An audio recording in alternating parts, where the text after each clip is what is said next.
Cet agachon, à plus de 20 mètres de profondeur, va être riche en surprises. Pas du côté de la flèche, mais pour une fois du côté de la crosse. La chasse sous-marine, cette activité typiquement masculine, peut être conjuguée avec grâce, beauté, souplesse, poésie et féminité. Ces Amazones, au goût de sel, n'en demeurent pas moins de formidables chasseurs sous-marins. Accompagner une femme au cours d'une partie de chasse, c'est partager de nouvelles émotions, libérer de toute compétition ou rivalité. Il n'est pas question de trophée ou de pêche miraculeuse, mais le plaisir simple d'être dans l'eau et de partager la prise d'un poisson avec la récompense du sourire sincère d'un bonheur partagé. En suivant Julie Gauthier, l'instinctive, dans de longues descentes vers les profondeurs, Francine Kreiss, la contemplative, éprise de bleu et de poisson, et Stéphanie Gérard, la sportive, la chasse sous-marine nous offre ce qu'elle a de plus beau et de plus noble. Elle devient un prétexte pour sortir en mer. Et le poisson n'est plus une finalité, juste une dimension de plus à ce bonheur aquatique.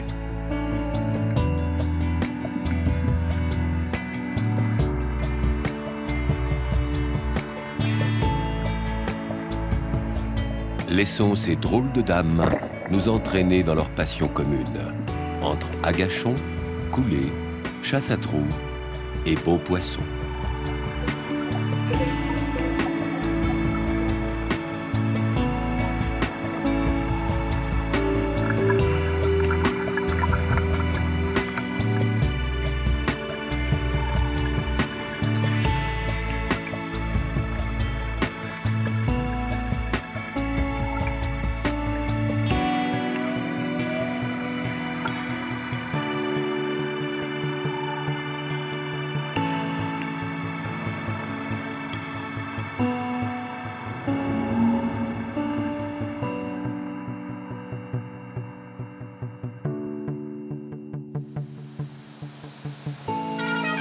Au bout de la presqu'île de Gien, dans le Var, Francine, la romantique du bleu, use sa vieille Fiat 500 sur les petits chemins qui mènent à la Méditerranée. C'est un petit monde à moi que je me suis créé. Et je prends ma voiture, je roule tranquillement le matin, toute seule. Et il y a un petit chemin en terre un peu défoncé, donc j'ai l'impression de faire le Paris-Dakar. Déjà, c'est des paysans. Et après, j'ai une porte en métal qui s'ouvre sur la mer. On dirait qu'elle a été faite exprès pour ça. Il n'y a rien autour, il y a juste une porte sur la mer, sans vitre, sans rien. Et là, c'est là que tout commence. J'oublie tout, j'oublie tout le monde. Et là, c'est le début du bonheur.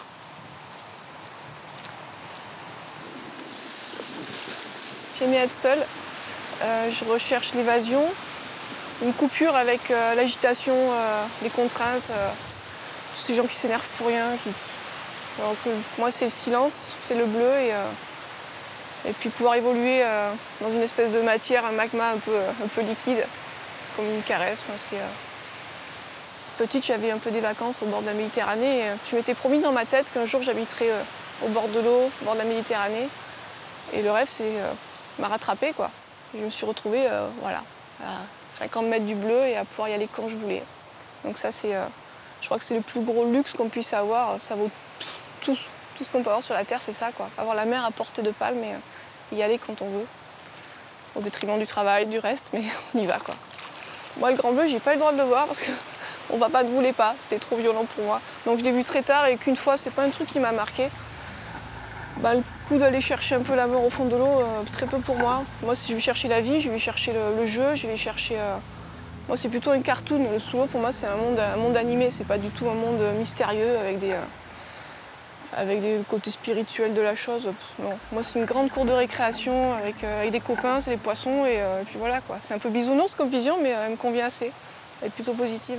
Donc la génération Grand Bleu, je la regarde du coin de l'œil. Elle apporte quelque chose à l'apnée et à la chasse, mais je suis pas vraiment dedans, quoi. Autant je me serais jamais imaginé faire de la chasse au sanglier. Non.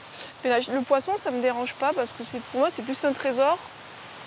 C'est un cadeau, donc j'ai pas l'impression de faire du mal ou d'enlever la vie. Moi, en fait, quand on plonge à midi, et on a super faim. Et quand on va passer le dorade, on voit plus un poisson, on voit un plat. Donc malheureusement, on tire dessus. C'est très basique. Non, Pourtant, je suis quelqu'un de sensible, là, c'est pas le problème, mais bizarrement, ça me fait pas... Je vais avoir peut-être un côté psychopathe, ça me fait pas de peine quand je tire sur un poisson. Va peut-être falloir faire une psychanalyse là-dessus, mais c'est pas incompatible avec l'apnée, c'est sûr que non. Francine n'est pas une inconnue dans le milieu de l'apnée, avec une participation au championnat du monde en Égypte il y a quelques années. Son aisance lui permet d'évoluer entre 20 et 30 mètres pour traquer alagachon, sard, dorade et loup.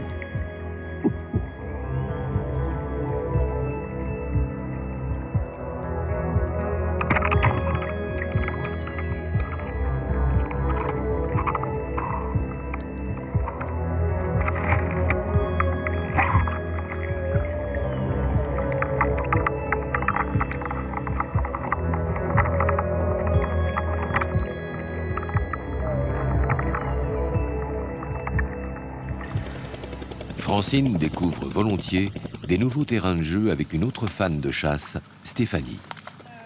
Même si l'ambiance semble à la concentration, il n'en est rien. C'est que ces dames ont déjà la tête sous l'eau bien avant de chausser les palmes. Chacune a son histoire avec la chasse sous-marine, mais la passion est toujours au centre des conversations. Cette pulsion de la chasse me vient depuis que j'ai commencé l'apnée, il y a quelques années de ça. Au départ, c'était vraiment juste le plaisir de glisser, de descendre dans l'eau.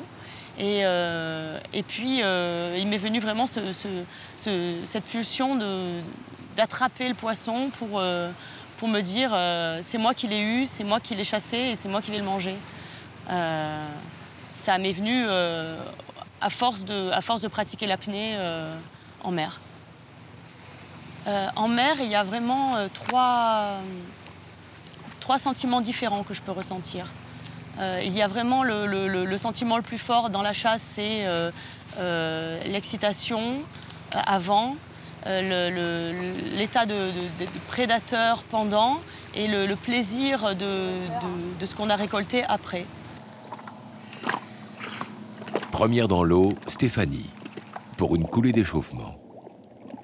Son passé de nageuse synchronisée et sa pratique du sport en compétition la rendent plus véloce que la rêveuse Francine qui prend son temps.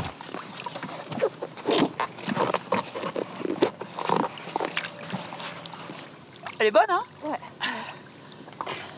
Faut que je fasse rentrer un peu d'eau dans l'oreille, c'est tout.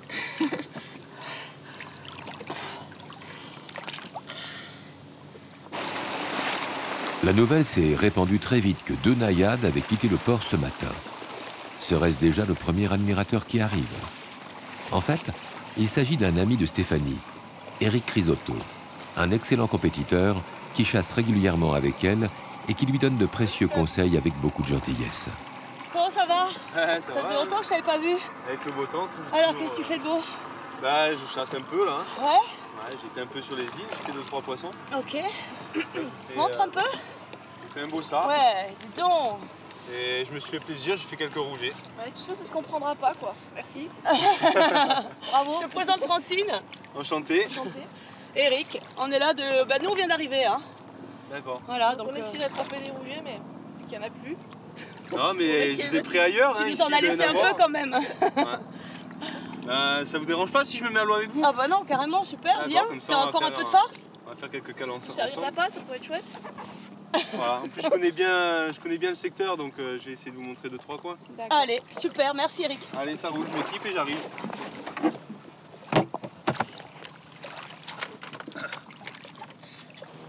Eric connaît bien cette zone, au large de Cannes. C'est son jardin secret, avec des roches un peu profondes qui méritent quelques descentes. La complicité se fait tranquillement entre les 3 chasseurs. Et Francine en profite même pour repérer ces fameuses pierres, en bas du tombant, sous les yeux attentifs de ses 2 compères du jour.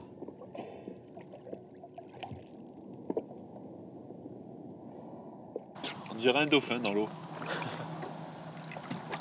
Mais qu'en est-il de la relation entre ces Amazones? Je chasse plus souvent avec des hommes qu'avec des femmes. Bah, déjà, les femmes, on n'est pas vraiment nombreuses. Et une fois, j'étais allée avec une fille qui m'avait contactée sur un forum pour aller chasser. Et malheureusement, ça s'est mal passé, entre guillemets. C'était très, très bizarre. Il y a une compétition qui s'est installée alors que moi, j'avais rien demandé. Elle m'a reproché d'aller chasser trop profond. Moi, c'est pas le but, c'est pas la profondeur, c'est de voir quelque chose. Donc moi, je préfère être dans beaucoup d'eau parce que je suis pas assez technique pour être dans pas d'eau. Donc j'y ai expliqué un petit peu gentiment et puis au bout d'une demi-heure, elle est partie. Donc j'en ai déduit que j'étais peut-être pas une bonne compagne de chasse. Mais avec les hommes, c'est beaucoup plus simple et beaucoup plus rigolo. Ouais. C'est du bonheur. Ouais. Il n'y a aucun machisme ou quoi. C'est vraiment. Faut pas trop que je le dise, sinon toutes les filles vont se mettre à la chasse. Mais on est vraiment bien perçus. Il n'y a eu aucun souci là-dessus, en tout cas. Enfin, les gens avec qui j'ai chassé, je suis toujours très bien tombée. Aujourd'hui, Francine a encore un bon feeling avec ses compagnons d'aventure. Elle continue sa prospection dans la zone des 25 mètres, sans se douter de ce qui l'attend en surface. Il y a un magnifique chapon. Il est posé sur la pierre. Par contre, j'ai mon profondimètre, il marche pas. Je sais pas à quelle profondeur il est. Alors j'ai matérialisé le chapon avec la pointe du fusil. Ouais. Tu regardes, j'ai mis le 5 dents juste un rocher avant. Okay. C'est-à-dire que tu regardes dans l'alignement, il est devant. Donc s'il n'a pas bougé, à il est 2 mort. mètres, à 2 mètres devant. Normalement, il n'a pas bougé, j'ai dit tu bouges pas. T'as pas mis de fléchage, rien? Non, j'ai pas balisé.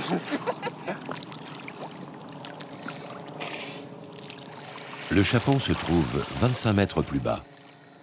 Francine se prépare en surface et entame la descente vers son objectif sous la surveillance de Stéphanie. La profondeur est importante et malgré leur aisance, il faut être encore plus attentif. Le tombant défile devant le masque de Francine qui aperçoit alors l'arbalète d'Éric. Ses indications étaient parfaites. Le chapon est bien là.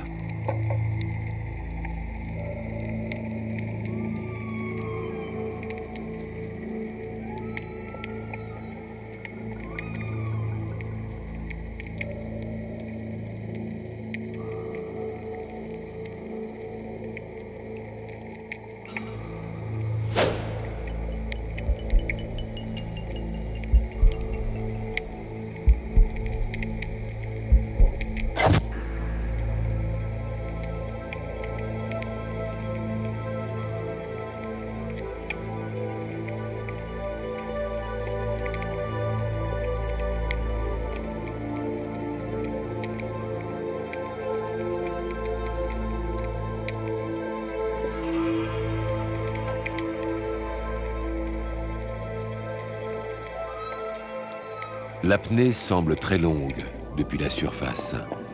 Et l'arrivée de Francine avec le chapon rassure Stéphanie qui ne cache pas sa joie à la vue du poisson. Là, poisson. Waouh, super. La journée s'annonce bien. Tu l'as séché, hein? Ouais, en fait, il dormait tout seul. Le plus rigolo, c'est quand je suis arrivée, il y en avait un petit avant que j'avais pas vu, qui m'est passé devant comme ça. Et au lieu d'aller prévenir son copain, il est parti se planquer et lui, il a rien vu. Et lui, s'est fait bananer. Il a juste fait un petit bond et je suis allée chercher à côté de son Ah bah trou. super, bravo, hein. Voilà. Bon appétit. Hein. Quelle profondeur il était, Francine? Il était à 26,6 normalement. Et là, le truc, il a zappé. Donc sous l'eau, c'était écrit 26,6. En fait, je les vois souvent quand je suis dessus ou quand ils me piquent. Donc le chapon, ouais, j'aime bien parce que c'est quand même super bon. Et la dernière fois que j'en ai attrapé un, je me suis piqué au poignet. Pendant un mois, j'ai eu mal. Donc j'ai presque pas de peine là, à le voir comme ça. Non, mais c'est joli comme poisson. Ça fait un peu préhistorique. On sait pas trop si c'est un dinosaure ou une tortue ou un truc. C'est assez bizarre. C'est assez rigolo. J'aime bien la bouche aussi. Mais c'est vrai que c'est comme un cache-cache ou c'est un peu comme un pack, quoi. Il faut trouver les œufs dans les trous et voilà. Là, on a trouvé un chapon. Donc c'est la première fois que je tire avec un trident. Je me suis moquée de toi tout à l'heure parce que j'ai appelé ça une fourchette. Et en fait, ça laisse, je crois, aucune chance au poisson. Donc Voilà, bah, c'est un avantage, c'est que ça immobilise complètement l'individu, tu vois, et ouais. ça évite qu'il te pique. Justement, comme tu t'es déjà fait piquer, bah, tu sais ce que ça fait. Donc au moins là, tu es sûr de ne pas te faire Je pense piquer. qu'il a 1, 2, 3, 5 chances de ne pas partir, quoi. Voilà. Donc ça sèche, ouais, c'est super pratique parce que c'est Ça évite de blesser un poisson pour rien. Ouais, ouais. Voilà. Là, au moins, tu es sûr de l'avoir. Oui, ça aide, hein. Toujours sur les conseils d'Éric, c'est au tour de Stéphanie de se préparer en surface.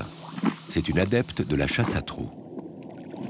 Pour moi, vraiment descendre à trous, c'est le plaisir de la surprise, quoi. Le plaisir permanent de me dire à tout moment, il va y avoir quelque chose. Je sais que je vais descendre, je ne sais pas ce que je vais trouver. Je ne sais pas si cette apnée ou l'autre m'apportera quelque chose, mais j'ai toujours une image en tête quand je descends, c'est le Kinder Surprise. Et je me dis, oh, ça va être ce trou, ça va être celui-là, il peut y avoir quelque chose, à tout moment d'ailleurs, parce qu'on est surpris. On se heurte bien souvent à des échecs, parce que voilà, on va descendre peut-être 20 fois avant de trouver, de voir quelque chose.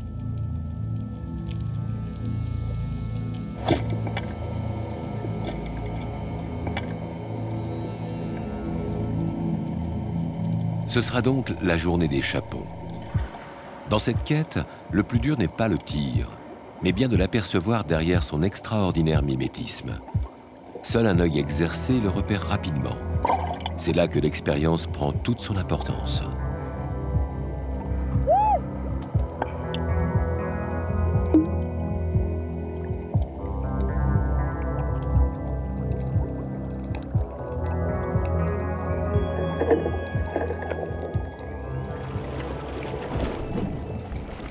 Je l'ai vu en remontant. Il est beau, hein. Tu verras, c'est une pierre comme ça et il est posé dessus. Ok, je tire derrière la tête. Tu tires dans la tête, hein. Dans la tête. Ce que je fais, je vais te laisser le fusil devant.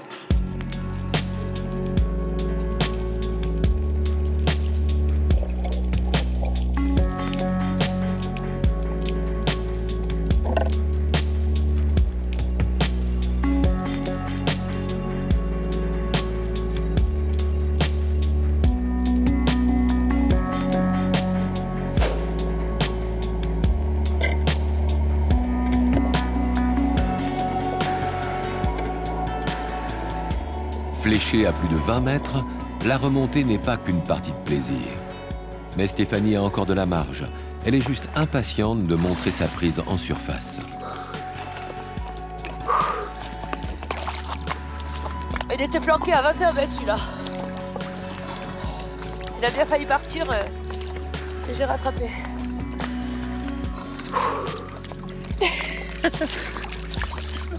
C'est une histoire d'amour. T'as des belles dents bien propres, hein. C'est bien. Il s'échappe le chapeau. là, hop. Je sais pas si tu t'es approché trop près ou s'il a senti le truc. Et il est parti dans le coin là-bas et on voit bien la scène. Ah ouais, c'est trop bien. Et du coup, il est pas allé loin, quoi. Tu l'as presque tiré à trous après, t'as vu? Oui. Génial, génial. Bien joué. Est-ce qu'on peut avouer maintenant qu'il y a un frigo au fond de Bon, Francis, tu pourrais faire un gros sar, je sais pas, quelque chose là. Moi, je vais aller chercher les vrais poissons. Parce que là, ça suffit maintenant, je suis marre. Ce qui est intéressant quand on est en train de chasser, c'est que on va tirer sur un poisson dans ma tête, je le vois déjà, avant même de l'avoir tiré, je le vois déjà dans la papillote. Donc ça aide pour préparer son tir. Comme tout chasseur qui se respecte, les deux Amazones s'activent à vider le poisson. Pour elles, aucun souci de ce côté-là. Le poisson va finir le soir même sur la table du repas. Déjà, il y en a qui osent même pas nager parce qu'il y a des poissons dans la mer.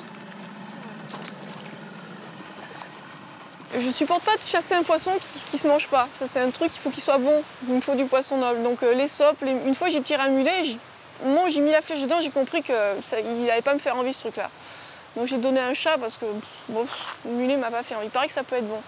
Mon poisson préféré, ça va être les limons, les petites liches là. Ça nage très vite, ça peut être très curieux et c'est le plus gros que j'ai fait d'ailleurs. Je faisais 3 kilos. Et ça, c'est mon poisson préféré parce qu'il est vif, il est beau. Après, le rouget, ça c'est quand je suis de mauvaise humeur, que j'ai envie de me venger de la vie, donc je tire sur les rougets.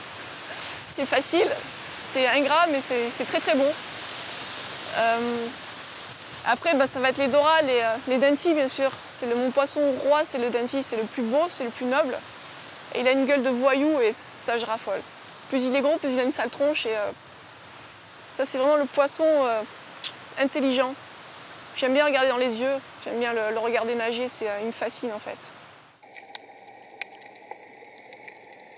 J'ai eu la chance de tirer une belle dorade royale en Italie. On était allé chasser avec mon compagnon. Et après 4 heures de chasse infructueuse, c'était vraiment long, pénible, on allait rentrer et là, on a vu la pointe de sa queue. Et là, je me suis dit, bon, à mon avis, si on ne tire pas ce poisson-là, on n'aura jamais rien aujourd'hui. Et je suis descendue, je l'ai vue, elle m'a tourné le dos, j'ai réussi à contourner le rocher, elle a tiré et elle était magnifique, magnifique, une belle prise.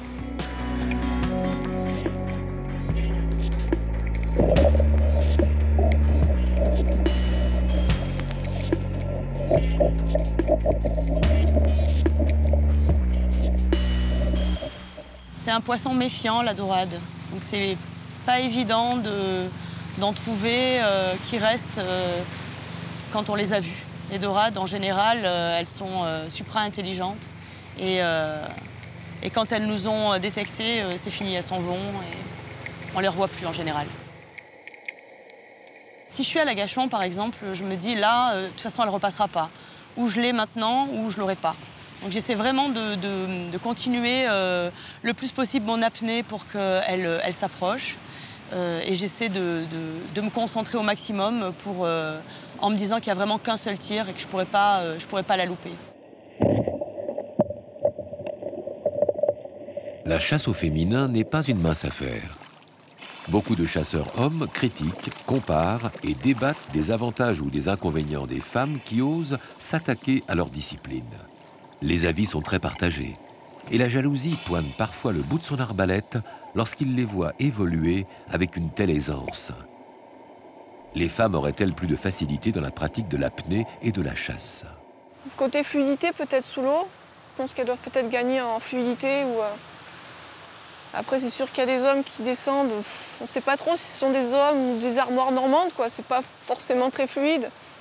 Peut-être que les hommes n'auront pas cette finesse. Mais encore que, ça dépend lesquels. Sinon, je suis pas sûre. Après, au niveau capacité apnée, oui, les hommes ont forcément peut-être de plus gros poumons ou peuvent stocker un peu plus d'air. Moi, j'ai pas de complexe là-dessus, en tout cas. Quand j'ai commencé la chasse sous-marine, autour de moi, il n'y avait pas de femmes qui pratiquaient. Et j'entendais très souvent autour de moi les hommes qui pratiquaient la chasse dire de toute façon, ça, c'est un sport d'homme. Une femme, de toute façon, elle a vite froid. Puis de toute façon, tirer sur du poisson, en règle générale, ça leur fait peur. Ça me mettait un peu en rogne parce que je voyais pas de différence, moi, quand j'allais chasser. C'est un sport d'homme parce qu'il y a le mot chasse. Donc instinctivement, dans les mentalités, la chasse, on revoit l'homme préhistorique en train de chasser le mammouth. Je pense qu'on a quand même un peu évolué, j'ose espérer. Si on va dans d'autres civilisations, que ce soit au Japon, il y a les fameuses amas japonaises qui sont des femmes et qui n'ont jamais eu de problème pour récupérer des fruits de mer ou descendre chasser, en fait. C'est de la chasse aussi. Hein. Donc je pense que c'est vraiment une entité qui s'est construite par les hommes, mais si on revient à l'essentiel, non, je ne vois pas pourquoi on ne pourrait pas prendre un fusil et aller chercher notre poisson. Moi, ce qui me fait amener au poisson aussi, c'est qu'il y a un peu marre d'aller faire la queue à Auchan à la poissonnerie, quoi. Donc si on revient là-dessus, c'est les femmes qui font les courses. Mais moi, les courses, au lieu d'aller au supermarché, je vais à la mer chercher mon poisson et puis c'est réglé. Je pense que les hommes et les femmes qui chassent ont des comportements différents par rapport à leur rapport avec la mer. Je pense qu'il y a une histoire de patience qui n'est pas la même. Les hommes vont être plus axés sur le poisson, la prise et le trophée. Les filles, c'est plus le côté contemplation et être dans l'eau et se faire plaisir. Le poisson, c'est un bonus. Francine, dans sa quête de bleu et de nouveautés, a rejoint Thomas, un chasseur varois qui l'emmène au pied du cap Sissier, sur une belle épave. Elle repose sur un fond de 37 mètres. Francine va tenter quelques agachons au point le plus haut de l'épave. Là, on est sur le site de l'Arroyo. C'est une épave qui est juste à côté des Deux Frères, qui est sur le sommet à 23 mètres de profondeur. Donc il y a le site des Deux Frères qui est juste là et c'est un bon site de chasse du coin où il y a pas mal de monde qui pratique. Au niveau de la chasse, il y a du denti, il va y avoir tout ce qui est chapon, mostel, donc des poissons de roche qui vont être dans l'épave. Il peut y avoir des passages de bara au-dessus de l'épave et après il y a beaucoup de mérous avec quelques-uns de belle taille.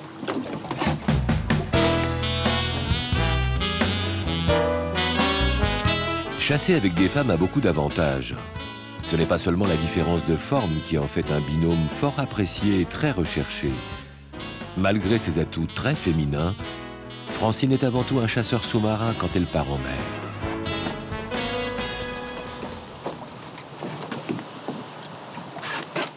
Sur un bateau, il n'y a pas homme-femme en fait. On est tous en combi, à partir du moment où on a la combi et le masque, on est des plongeurs et des chasseurs. Il n'y a plus de différence. Chacun fait son truc. Voilà, il n'y a pas un jeu de séduction ou un truc, non. On est là pour la mer et le poisson, et le reste. L'épave de l'Arroyo et ses alentours est un haut lieu de la chasse sous-marine. C'est également un site prisé par les clubs de plongée de la région. Il s'agit de faire vite pour éviter les premières palanquées de plongeurs qui ne vont pas tarder à arriver. Francine a la primeur de la première descente. Elle s'enfonce dans le bleu, à la rencontre de l'épave, pour faire son agachon avec l'espoir d'y trouver du poisson.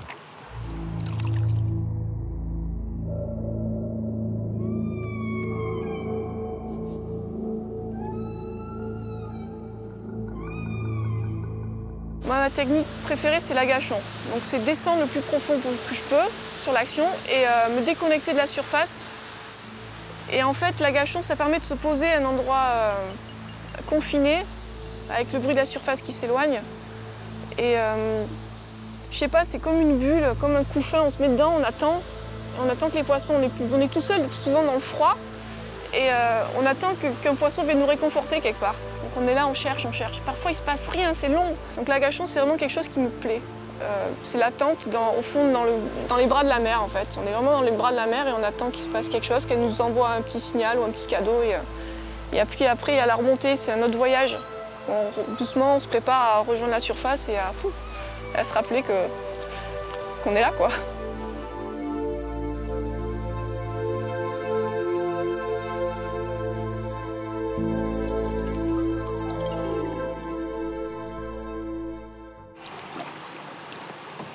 J'ai dû lire ça dans Femmes Actuelles ou dans Rustica que les femmes ont un instinct de conservation beaucoup plus évolué. Sincèrement, j'en sais rien. Je peux parler juste pour moi. Je pense pas que ce soit une question de femme ou d'homme, hein, c'est une question de tempérament. Y a des gens qui sont à terre, qui sont inquiets chaque fois que je mets une palme sous l'eau, parce qu'ils connaissent pas forcément ce milieu-là et je le comprends. Hein. Moi, j'ai jamais l'impression d'être en danger parce que je refuse de m'y mettre. Après, on gère pas tout. La mer, c'est pas un endroit anodin, c'est pas notre milieu, donc il y a forcément des dangers et des règles à respecter. Moi, instinctivement, quand j'ai commencé à descendre un peu au-delà des 10 mètres, là-bas derrière, tiens, il y a sûrement des trucs que je connais pas qu'il faut que j'apprenne. C'était un instinct, donc pour ça je me suis rapprochée d'un club pour avoir les règles de sécurité.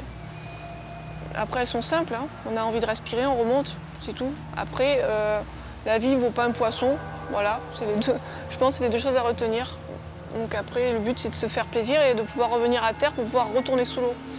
Quand j'en entends certains qui disent oui, faut que je me force à remonter, retourner à la terre, on est bien au fond, j'ai plus envie de respirer. À un moment donné, si on reste au fond, on ne pourra plus jamais plonger. Donc c'est un peu, voilà, quoi. C'est basique comme raisonnement, mais il faut garder ça en tête.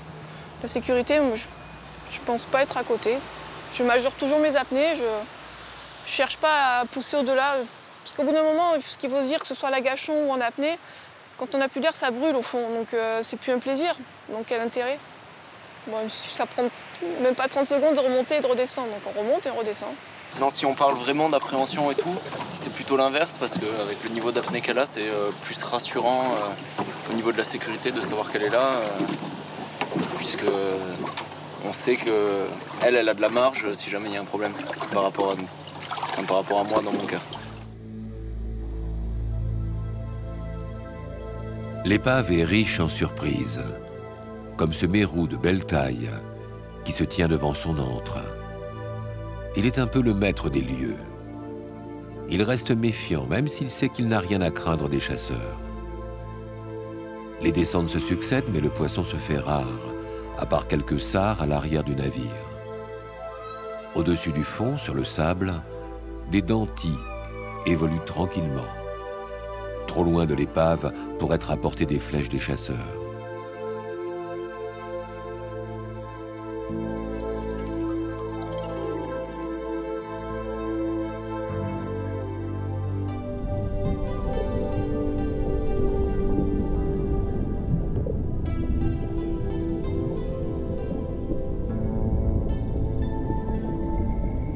Les plongeurs en bouteille font leur apparition.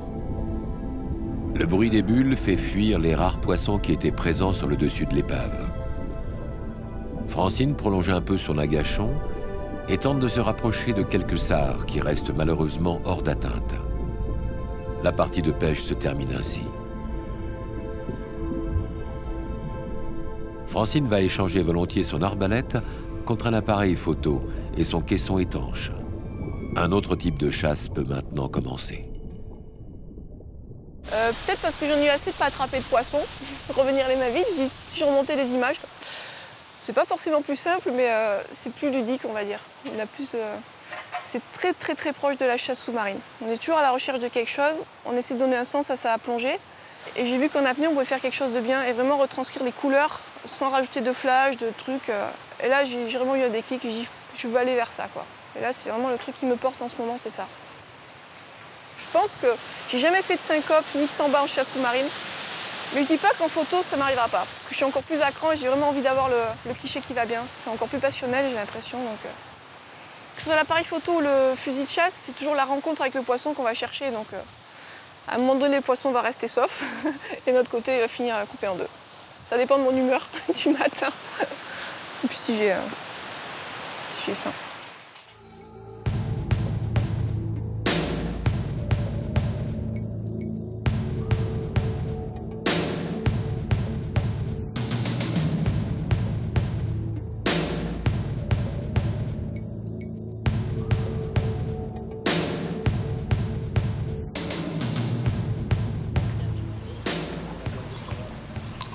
Une autre passionnée de chasse sous-marine et d'images se prépare à partir en mer. Julie, la Diane chasseresse, est également une apnéiste de haut niveau. Son compagnon n'est autre que Guillaume Néry, l'homme qui avait le record du monde à 113 mètres à la Force des Palmes. Entre deux entraînements, ils s'offrent une sortie chasse avec leur ami John. Le site choisi est à la hauteur des performances des apnéistes. On l'appelle l'enfer de Dante. Ce sont des pitons vertigineux qui remontent de plus de 50 mètres de fond vers la surface, à quelques mètres de la balise de la Fourmigue, dans la baie de Golfe-Juan. Avant de se mesurer aux abysses, les trois chasseurs s'échauffent sur le bas des premières roches, dans la zone des 20 mètres. La visibilité est excellente. Pas de thermocline, pas de courant et beaucoup de sards.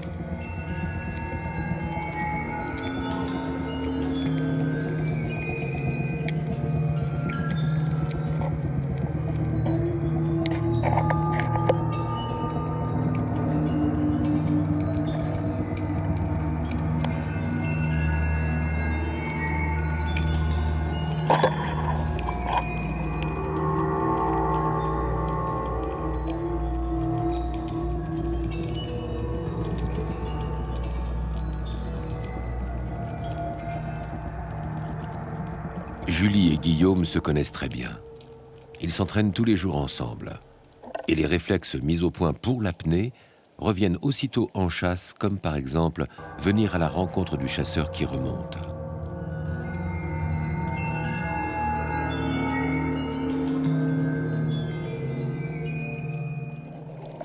Julie n'est pas venue à la chasse par hasard. Le début de la passion qu'elle partage aujourd'hui avec Guillaume et John remonte à son enfance. J'ai commencé la chasse toute petite. En fait, mon père était un grand chasseur quand on habitait donc à l'île de la Réunion. Et petite, même à 5 ans, je voyais mon père revenir à la maison, ramener des poissons. Quand j'allais nager, je disais à papa, oh là là, le poisson, là, si j'avais eu un fusil, je l'aurais attrapé. Et c'est donc lui, évidemment, qui m'a initiée à l'âge de 11 ans, quand on a emménagé à Mayotte, qui était le paradis en fait pour la chasse sous-marine. Donc c'est vraiment voilà, un héritage familial qui a toujours été là. J'ai vraiment besoin effectivement d'être dans cet état de prédation, d'être dans ce mode chasse. Ce qui m'attire dans l'eau, c'est la prédation. Comme je dis, l'apnée c'est juste pour moi un moyen de peut-être d'être plus à l'aise en chasse. Et c'est quelque chose que je partage aussi avec Guillaume. Mais je pense que je pourrais facilement vivre sans faire de l'apnée, mais difficilement vivre sans faire de la chasse. On garde toujours en tête que la chasse est très différente de l'apnée. Donc même si je vais avoir un niveau d'aller à 70 mètres en apnée, j'irai jamais chasser au-delà de 30 mètres par exemple. Je ne suis pas forcément attirée et me dire « Ah, j'ai envie d'aller chasser sur 40-50 mètres ». Je vois pas l'utilité de cette forme de chasse. On chasse beaucoup à l'agachon. On aime plutôt aller sur les tombants, on aime aller plutôt profond, on ne fait pas trop de chasse au bord, on ne fait pas trop de chasse à trous, de choses comme ça.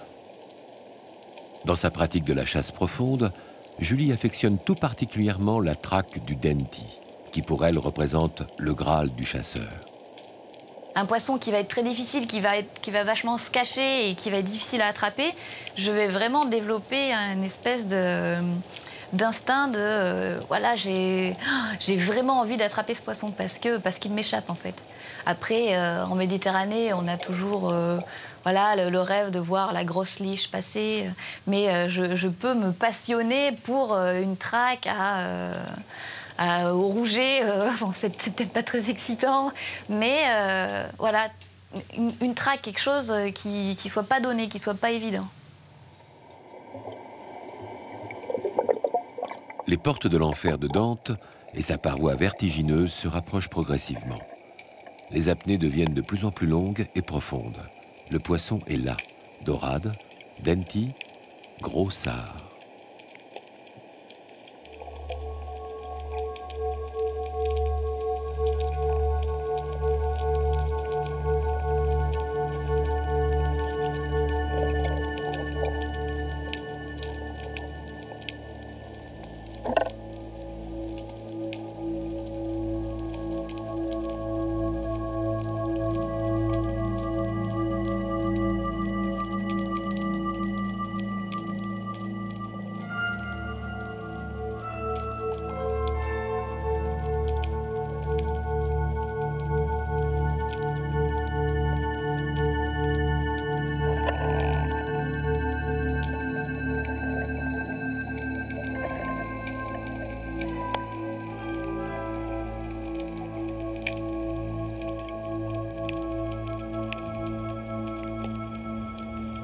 Julie profite de ces longues apnées pour se fondre dans l'élément liquide. Les barracudas sont restés hors de portée, mais annoncent peut-être la présence de gros prédateurs.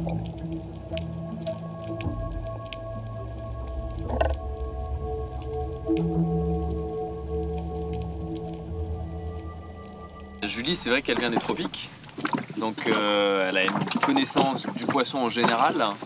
Mais c'est vrai qu'en Méditerranée, et plus particulièrement dans le 06, le maritime, c'est vraiment il faut être très pointu, c'est-à-dire qu'on ne peut pas se permettre de se poser juste sur une tête de roche et d'attendre pour que ça vienne. Il faut que dans l'approche de l'endroit où on va faire l'agachon, il faut vraiment faire attention. Et après, selon le poisson qu'on va rencontrer, donc connaître un petit peu le comportement.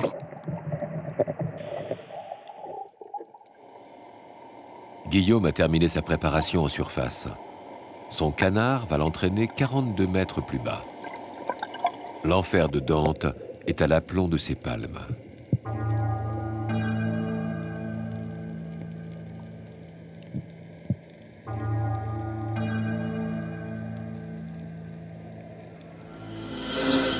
Phénomène surprenant.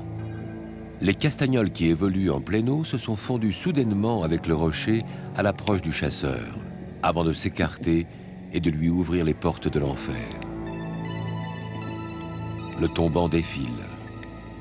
Guillaume glisse dans le silence, le long de cette paroi sans fin.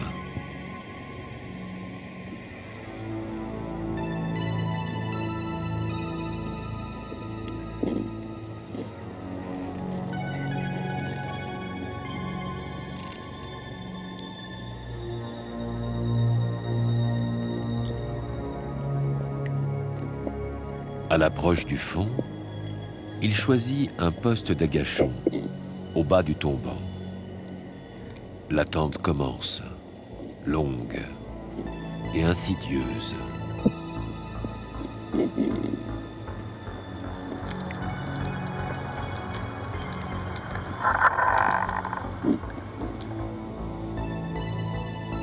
Les Dentis, intrigués par le chasseur, approchent, hésitants.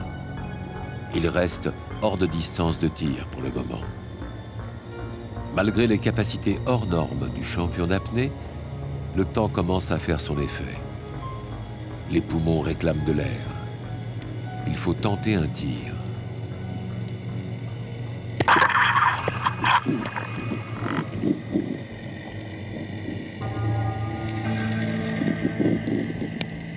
La précision de l'arbalète et la puissance des sandos sont essentielles dans la chasse aux Dentis.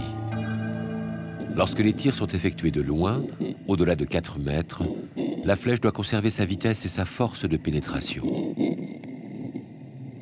Les portes de l'enfer laissent échapper Guillaume, qui puise dans ses dernières ressources pour remonter les 40 mètres qui le séparent de la surface et de l'air libre.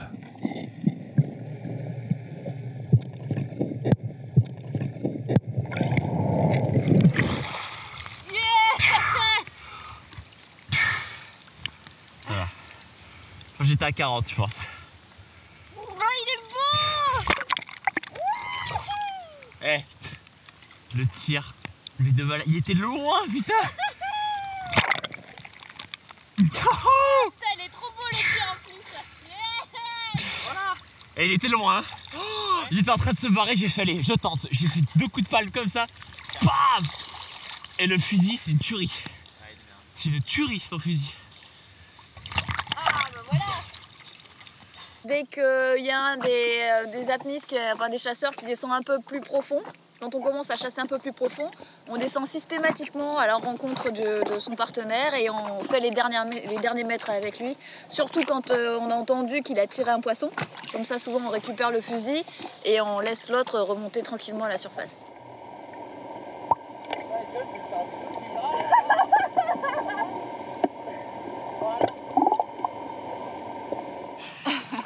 Mais avec de l'eau claire, c'est ça qui est génial, c'est vachement plus agréable et on se rend pas compte en fait des profondeurs et d'ailleurs il faut faire plus attention. Mais on a tendance à descendre un peu plus bas et on voit tellement plus le paysage et c'est tellement beau. John tente de faire approcher un autre banc de Dentis, mais l'excellente visibilité les rend encore plus farouches.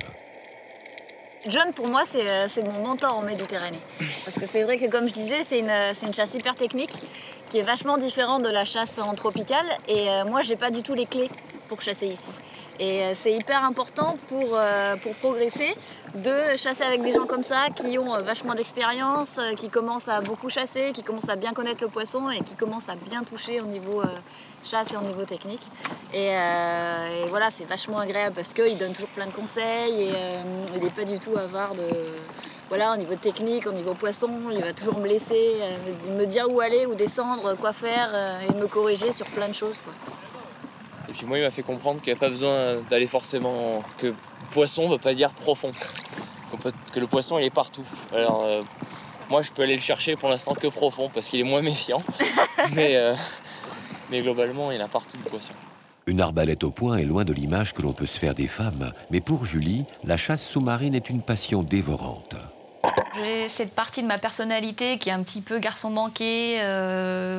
C'est vrai que ça me correspond beaucoup et que ça étonne les gens quand je leur dis que je fais de la chasse sous-marine. Donc effectivement, c'est quelque chose d'un petit peu qui est pas dans la normalité. Mais... Alors voilà une chose que les garçons ne font pas, n'est-ce pas? Alors je me maquille pas avant d'aller plonger.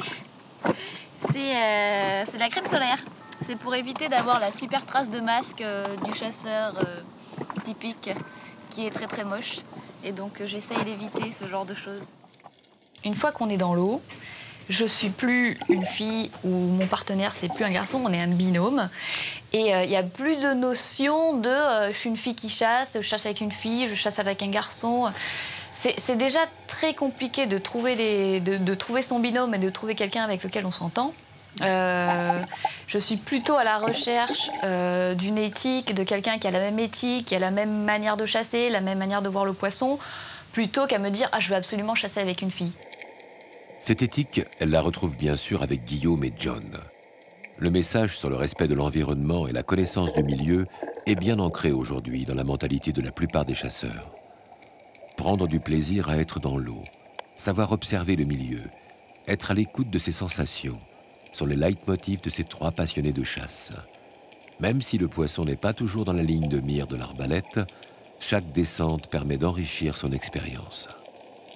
J'ai mis du temps avant de rentrer dans la discipline parce que j'y associais toujours de mauvaises images. J'avais une mauvaise image de la discipline et moi j'aimais aller dans l'eau, être juste en harmonie, être bien avec les éléments, avec les poissons, mais sans forcément avoir envie de leur tirer dessus. C'est toujours plus agréable quand on sort un poisson parce qu'après c'est un truc qui se continue à la maison et on le partage et c'est génial. Mais rien que d'être là, il faut regarder autour de nous, c'est sublime. On a les montagnes enneigées là-bas, on a le plan d'eau qui est ultra lisse, on a une visibilité magnifique.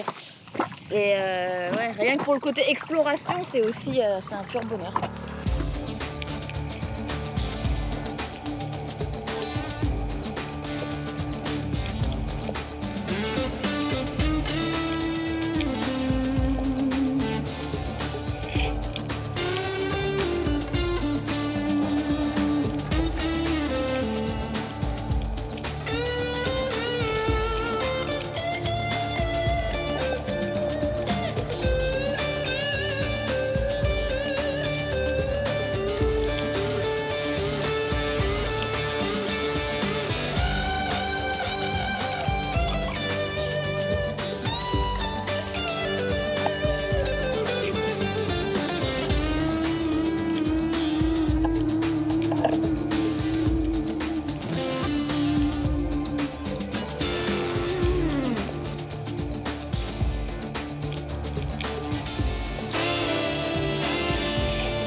Les descentes s'enchaînent sur des reliefs sous-marins étonnants, comme cette grotte où repose un buste du commandant Le Prieur, l'inventeur du scaphandre autonome.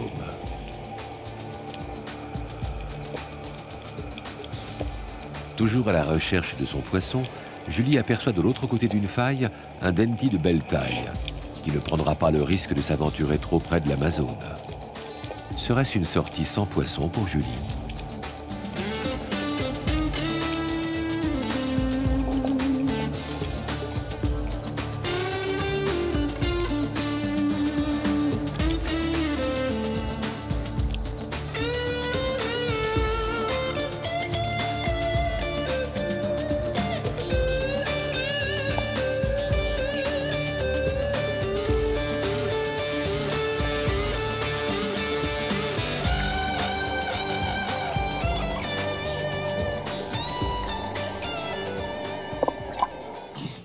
C'était vraiment super agréable et on a une super belle journée,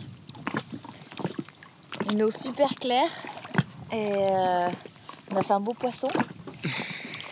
Ça c'est chouette et c'était super important pour moi aujourd'hui que ça se passe bien et que j'ai du plaisir parce qu'aujourd'hui c'est les 10 ans de la mort de mon oncle qui s'est noyé en chasse alors qu'il chassait avec mon père. Donc on est là, on est toujours là, c'est un sport dangereux, il faut faire attention, mais c'est un beau sport. Donc ça fait plaisir d'être aujourd'hui ici et de prendre plaisir à être là et de continuer à pratiquer cette passion qui est dans la famille et qui est dans mon sang et qui le sera toujours. Voilà. Ouais.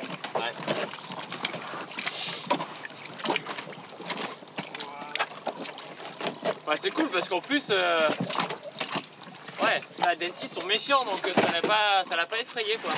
Ouais, j'ai balancé tellement de sable en même temps. Julie part vérifier le mouillage du bateau pour être sûre que l'ancre ne soit pas enraguée. Personne n'est dupe de son excuse, car arbalète au poing, elle part trouver sous le bateau un poste pour son dernier agachon. Des fois, je les amène pas forcément sur mes meilleurs spots, parce qu'après, j'ai pas envie qu'ils les retournent sans moi.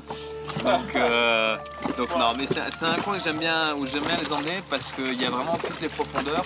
Et je sais que Guillaume va pouvoir s'exprimer profond. Et Julie et moi, on va pouvoir rester sur les têtes de roche, ou même dans très peu d'eau, où on peut faire aussi de belles rencontres. Tapis dans le champ de Posidonie, l'attente commence, avec quelques bruits de gorge pour essayer d'attirer les poissons. Le but ici, c'est pas de tirer plein de poissons, c'est, voilà, nous on est content qu'on a fait une belle pièce d'une certaine espèce. Voilà, un Boudensi, une belle dorade, on va être content. On n'a pas encore eu ce plaisir ensemble, mais ça serait tardé. On échange beaucoup et j'essaye de lui apprendre un petit peu le comportement du poisson. Elle, on échange beaucoup au niveau de l'apnée, elle me coach pour l'apnée et surtout elle me tranquillise. Parce que c'est agréable d'avoir un coéquipier ou une coéquipier qui vraiment, tout au long d'une descente, je sais qu'elle sera là et qu'elle assurera pour moi. La faible profondeur permet à Julie de prolonger un peu son apnée. La récompense est enfin au bout de l'arbalète.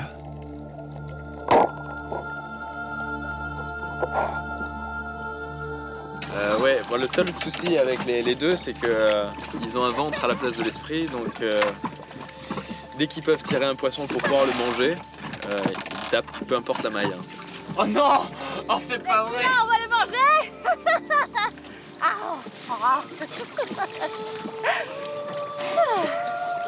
C'est bien ça, la dernière agachon, on se dit bon allez, je décharge le fusil sur quelque chose. Elle est mignonne. Ah, un petit limon! Hein. Oh, mais c'est cool, putain! Ah, il est pas. Oh, joli! Ainsi se termine cette belle journée de chasse. Peu de poissons finalement, mais le bonheur pour Julie d'avoir partagé cette passion qu'elle cultive depuis sa plus tendre enfance. Le plaisir aussi de partager ses beaux poissons. Tu as fait le ça en même temps ou pas? Je l'ai fait. Ouais. Ça n'a pas été très long. Pardon. Rasage de combi. Francine, Julie, Stéphanie. 3 Amazones de la mer qui partagent le même univers. Elles ont chacune leur motivation et leur style de chasse. Au-delà du cliché, la chasse sous-marine au féminin n'est pas une anecdote, mais un phénomène en plein développement. Alors, Diane chasseresse, mythe ou fantasme du mâle chasseur? La réponse est à l'appréciation de chacun. Mais leur bonne humeur, leur compétence, leur grâce dans l'eau en font des compagnons de chasse des plus agréables. Les sirènes existent. Et ce n'est plus une légende.